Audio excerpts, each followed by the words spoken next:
Dan apa maknanya bahwa cita-cita kita itu besar? Kita ingin menjadikan Indonesia sebagai 5 besar. Karena cita-cita yang benar itu adalah cita-cita yang melampaui kemampuan kita itu. Pada ulang tahun yang ke-6 ini, saya ingin menyampaikan satu hal yang sangat personal, sangat pribadi bagi saya. Salah satu yang menginspirasi saya dari dulu dalam perjuangan, itu adalah kisah perjuangan Abdurrahman Ad-Dakhil, pendiri Khilafah Umayyah di Andalusia.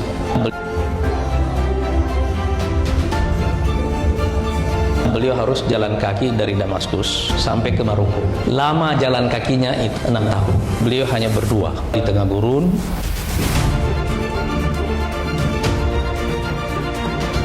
Jadi orang yang kerajaannya runtuh dan selamat, tapi punya satu keyakinan bahwa Islam ini bukan sekedar masalah struktur. Dia harus terus ada dan disebarkan di mana-mana. Beliau sadar betul bahwa Khilafah Bani Umayyah ini memang tidak layak dipertahankan. Kerusakannya sudah terlalu banyak dan layak untuk runtuh. Tapi ide dasarnya harus diperjuangkan.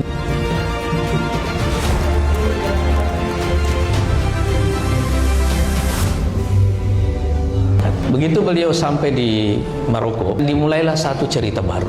Berdirilah Khilafah Umayyah di Maroko, dan kemudian melebar ke Andalus, dan kemudian pindah nanti ke Andalusia, dan kelak sampai sekarang ini semua cerita yang kita dengarkan tentang Andalusia, orang inilah yang ada di belakangnya.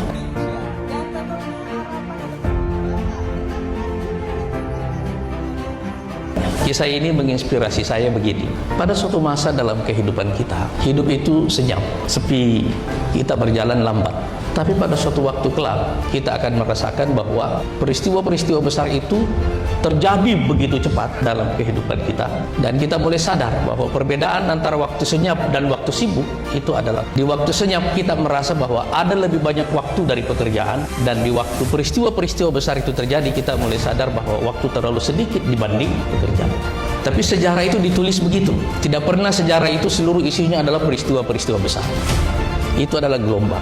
Ada waktunya dia naik, ada waktunya dia turun. Tapi supaya gelombang itu naik setinggi mungkin, dia dimulai dari riak. Dan riak itu tenang, ditiup oleh angin sepoi riak itu. Tapi nanti begitu gelombangnya datang, kita akan merasa itu ada badai yang menimpa. Kehidupan kita juga seperti itu.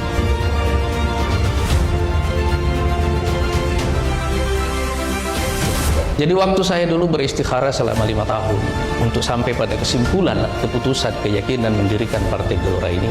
Sekarang hari ini saya hadir ke sini dan tiba-tiba saya sadar kita sudah 6 tahun berjalan. Saya kira kita sudah melewati tahun-tahun yang paling berat dalam perjalanan partai kita. Saya kira kita sudah melewati di mana laut kita adalah riak. Dan saya punya firasat yang kuat bahwa kita akan memasuki satu tahapan baru di mana laut kita adalah gelombang. Ini momentum yang bagus bagi kita untuk melakukan perenungan.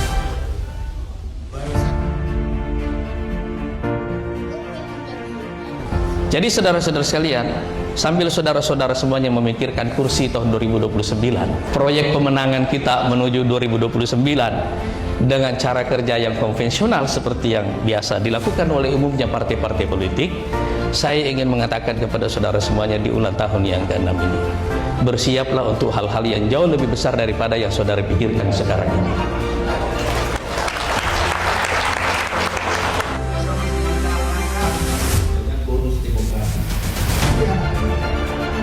Dan nanti kalau Anda membaca kembali manifesto, Anda akan merasakan ruh ini.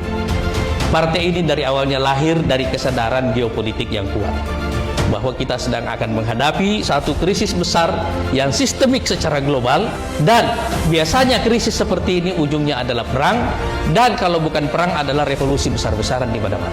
Dengan kesadaran seperti ini, saya yakin bahwa saudara-saudara semuanya yang memutuskan bergabung dengan Partai Gelora dari awal sudah sadar bahwa kita ini semuanya ada dalam satu kafilah yang ditakdirkan oleh Allah Subhanahu wa Ta'ala untuk mempunyai takdir bersama.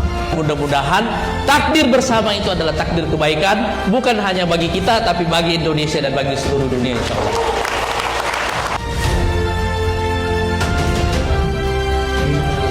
Apa yang membuat perjuangan politik itu bermakna adalah manakala kita dari awal hadir dengan satu cita-cita yang besar seperti itu.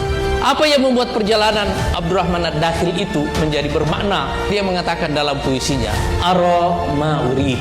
Saya melihat yang saya mau. Dan proses visualisasi ideologi seperti itu, saudara-saudara sekalian, itu yang membuat kita selalu tahu bahwa waktu kita berjalan perlahan, berjalan tertati-tati, kita sadar bahwa kita lihat yang kita mau dan kita akan sampai ke sana.